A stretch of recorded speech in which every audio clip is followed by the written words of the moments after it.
Mr. Li of Changshan County was the nephew of the Minister of Justice.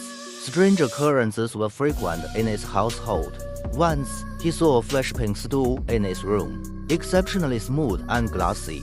Remembering no such item in his house, Mr. Li curiously approached to touch and press it.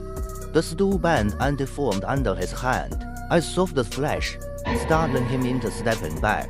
When he looked again, the stool's legs moved on their own, slowly shuffling into the wall and disappearing.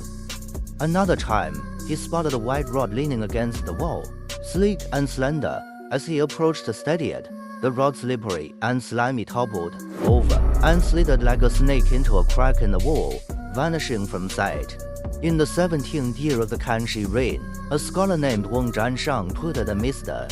Li's home.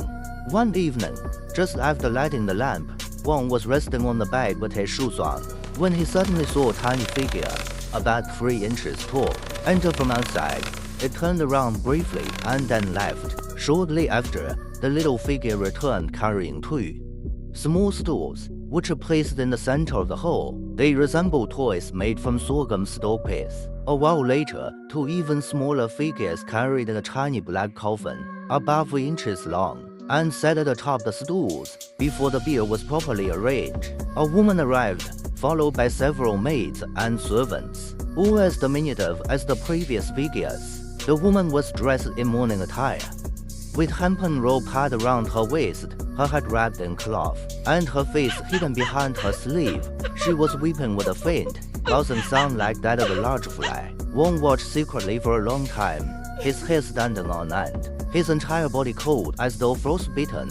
Finally, he let out a loud cry, sprang up to flee, but tumbled from the bed. Trembling all over, he found himself unable to stand. When the other people in the study heard the noise and rushed in, the hall was empty. All the tiny figures and objects had vanished without a trace.